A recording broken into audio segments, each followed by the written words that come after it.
Guys will at least have 50 follows by the end of this, or more. Or I'll make 50 accounts and follow them myself. Dang. Alright. So, I'm good to start. He says he's ready, so. Alright. Should I count down? Yep. Okay. 5, 4, 3, 2, 1, go. I had to go fast because this screen where you can press start to start the game lasts like 2 seconds before it fades into a bunch of other stuff. So anyways, this is Hook. It's for the Super Nintendo, and it's based off the movie named the same thing. And you are Peter Pan, and it's been a while since you were Peter Pan, and you faded into a life of family and being a lawyer and neglecting that family. But Captain Hook strikes back and he captures your kids because that's necessary, and so you gotta get back in shape, start working out, start swinging your sword around and flying. And so that's what this game is. You gotta get your kids back because Captain Hook stole them without any reason to. After this first level, you get your sword back. I don't know what the sword is called, but I'm going to call it a beam sword because it is a sword and it shoots beams. And Were you saying Peter Pan's a man-child? well, more or less.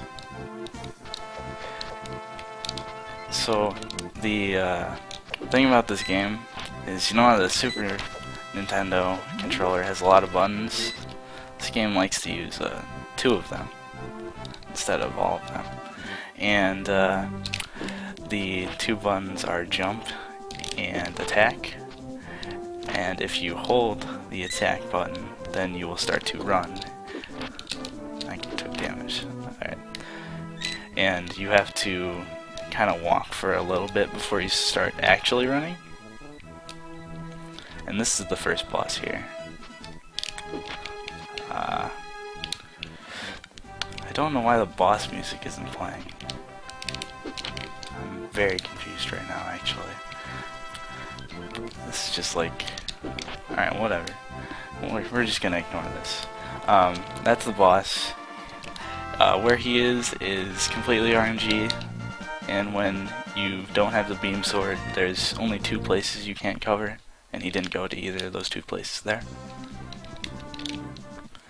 And so, at the start of this level, you gotta jump up here, and this level has a few damage boosts that I'll be attempting. First one is right here, and I didn't make it. That's okay. Jump. Oh, alright. Well, that's unfortunate. Thank you. Took me quite a few jumps to get up there. But anyways, we'll just ignore the damage boost now because I do not have any health. So I have to wait for this fire to go away. Jump up here.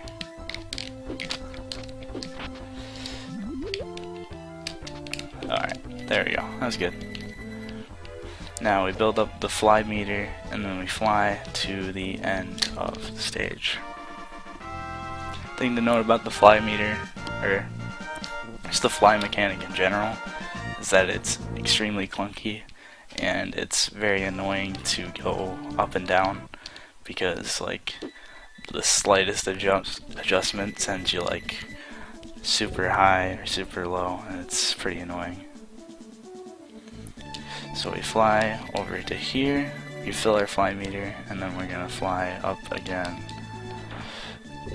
Oh, crap. Alright, well, I gotta go back and refill my fly meter, because there's a tiger there, and everybody knows that the way a tiger attacks its prey is by roaring and then letting out this beam that turns people into stone, and that's what happened there. So if you're ever in the wild, do do not get in a fight with a tiger because it may turn you into stone. But anyways, this is the water section of the level, and there's this mermaid in the water that keeps trying to get you killed and bring you up to bombs like this. Alright, I didn't get hit though, we're good. Stop! Alright. So, just use that to jump over the bombs, because she keeps trying to assist me, but she's not helping at all. So, we're just gonna run to the boss of this stage. So, the boss here is RNG as to where the person comes out. It can come out left, bottom, or right. And so far we've gotten good.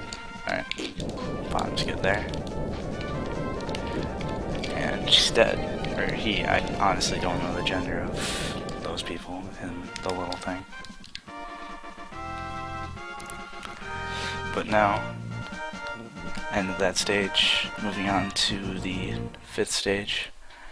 And this stage is pretty fast and it's pretty easy. Go over here, jump over the snake, and build up our fly meter, which we'll need for right here. Fly up, and then hit this icicle to cancel your fly. And you have to wait for that fish, go down so you don't get hit by that one, and then we're gonna have to wait for another fish here. We go down, and then we're gonna fly to towards the end of the level. Wait for those 2 ice pillars, I don't even know, and then fly to the end of the level. Lots of flying right now. 6th stage is one of the hardest stages. It's really annoying. It features pretty much the only glitch in the game, which is a damage clip, which you may or may not see. Probably not, because like 3/4 of it is just if the game wants to clip you down, and it doesn't like to.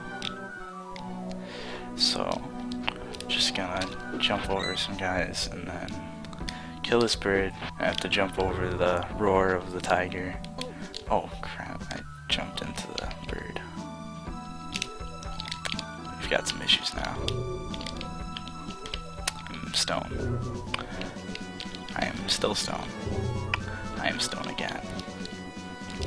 Don't get stuck in between 2 tigers. Life lessons. Alright, there we go.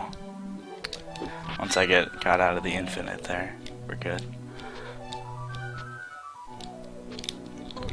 Ah, crap. So I took the damage there on accident, and now I can't even try the damage clip, which is probably a good thing, because it often doesn't work anyways. Hopefully this guy gives me, he didn't give me a cherry. Alright, so we're just gonna have to wait until these guys are in a position where I can get behind them and then go. Alright, there we go. And now we run to the end of the stage where the boss is. This boss is pretty easy. Just hit the bombs attached to balloons right back at them. And that's the end of that stage. 7th stage is definitely the most exciting stage out of them all. It is an auto-scroller that takes almost 2 minutes. It's great. I'm very glad that they added this into the game. So, this level is extremely boring. If you couldn't tell by me saying that it's an auto-scroller that lasts 2 minutes. So I'm just gonna be flying around and avoiding damage for the whole level, and hopefully I don't make a fool out of myself and die, because that would be quite unfortunate.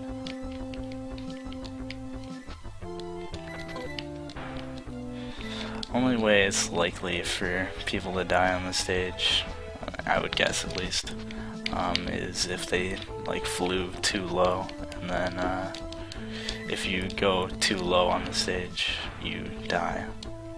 I could think of another reason. What's that reason? Alright, say if like you're channeling your inner Tri-Hex, you're swagging out on this auto-scroller, you just die. Yeah, I guess that's a possibility as well.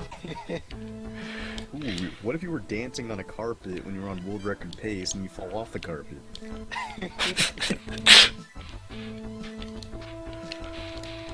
I never thought of these possibilities. This auto-scroller looks worse than DKC3's auto-scroller. Yeah, it's pretty bad. And while we're on about auto-scrollers, we did get a $13 donation from Andy with a 4. And it's deja vu from me. Kill the animals in Super Metroid. Keep up the good work, you guys are awesome. You hear that? You're awesome. Alright, so in this stage, when there isn't a little fire thing on the screen, it's very dark. You can't see a whole lot.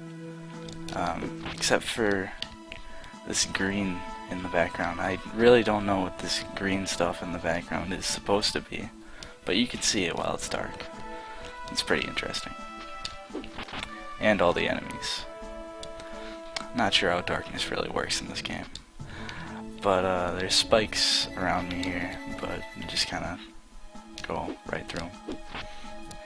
Here's an interesting way of using the flying mechanic, is that you fly for like about a second to get through those platforms, because the flying in this game allows you to go through platforms. So you just fly for about a second and just through the platform. And I do that for just this level. There's no other level that uses that.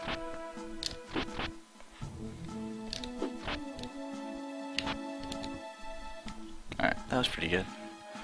This is the boss. He throws his head at you, because why not? Oh, I got hit. Alright. What? Okay, there we go. I lost my sword, but it's okay. The sword really doesn't have much value to you. It's just kind of an extra point of damage you can take for most of the run. Except for like the second stage, you use it to kill enemies with the beam.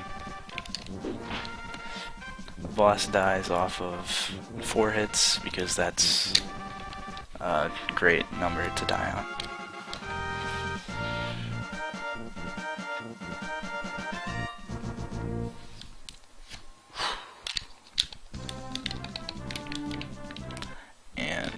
This is the 9th stage.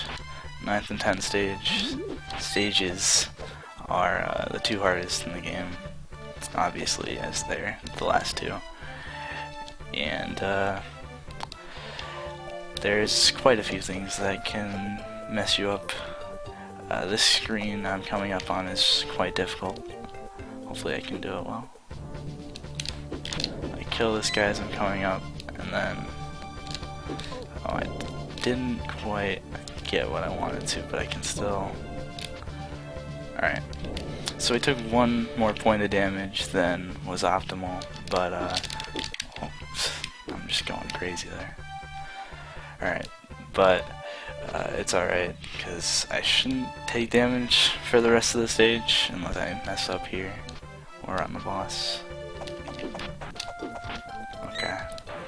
Now we're on to the boss, and the boss is pretty simple.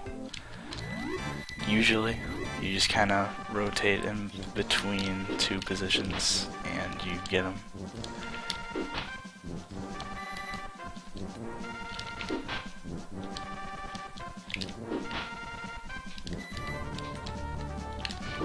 Like so. Alright. And that's the end of that stage. That went pretty well. Other than well, just a little bit slower to take the 2 points of damage that it did. 10th stage is another pretty hard stage. Mostly because of one of the rooms at the end, which involves you having to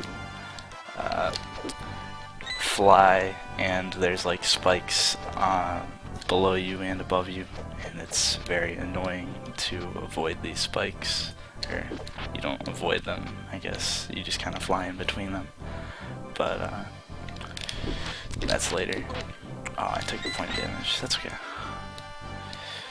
So I jump up that slope because it's slow to run up slopes. I've done that a few times in the run. I haven't really explained it, but you could probably guess why I would do that. Kill that enemy. This room has a bunch of guys trying to shoot people, or trying to shoot you, rather. And you can just try to fly straight up, and then you don't take any damage. It's pretty good. This is the screen I was talking about. It's very annoying, especially right here when you have to go up. Okay. And one more time going upwards, and I should be good without a death here. Oh, I almost jinxed myself there, but it's pretty good.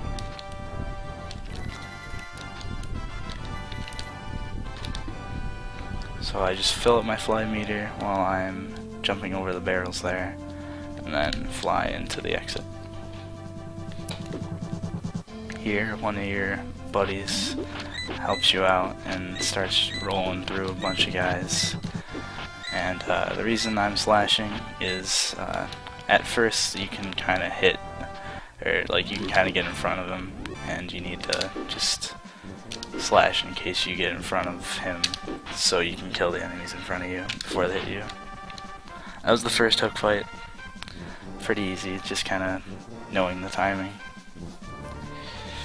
And then second hook fight, he has a grappling hook, and it's just a few more hits. So time is coming up after this boss fight, which is pretty short.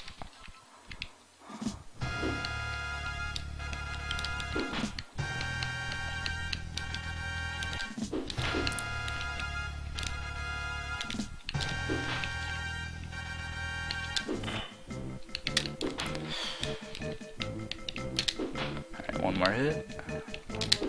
Time.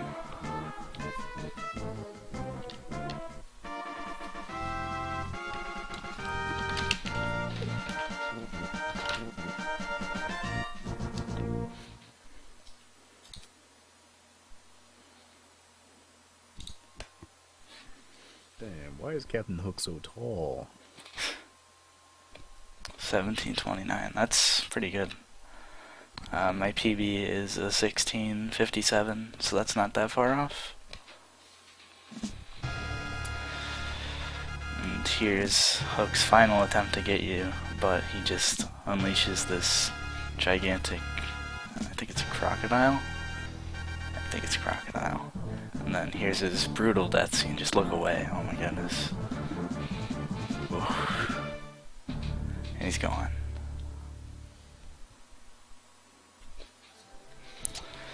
Alright, so that was Hook for the Super Nintendo.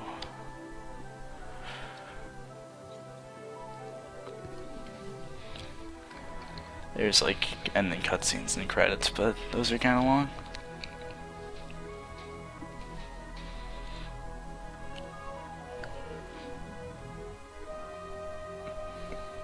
I don't know if I'd want to be rescued by somebody in a Peter Pan outfit.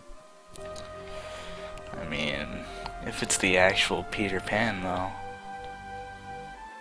I might have to tell him no. Just stay in captivity until somebody else shows up. Yeah, like maybe like Superman will help me out.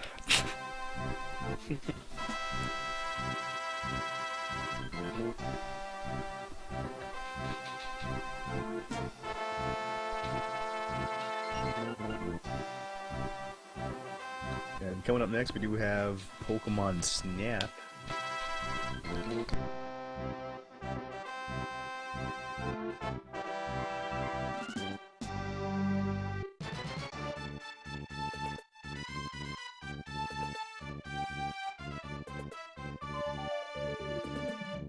we don't have any incentives for Snap? Yo, we can make some up, like, take a picture of Professor Oak's butt.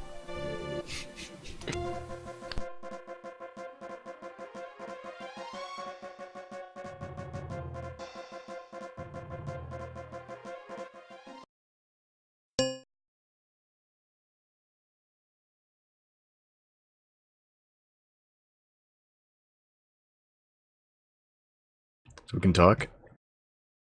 You can talk. How you holding up? Yeah.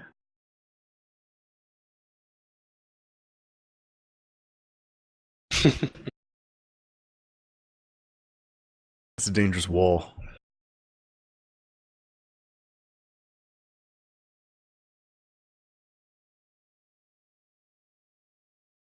Actually, no, I bet we could come up with a donation incentive. What do you think? We do like the rolling Pikachu. I don't know if that's required. Alright. Thanks for having me. Thank you Thanks so for much for chilling. playing. Follow LivelyRaccoon, everybody. Make sure you give this guy a follow. Yo, you saw some epic stuff. Got the hook. You got the Bomberman. BomberCoon. Bombercoon. Yeah, dude. It's the greatest image. BomberCoon.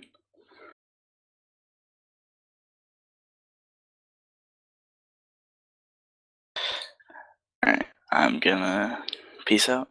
See you guys. See ya. See ya.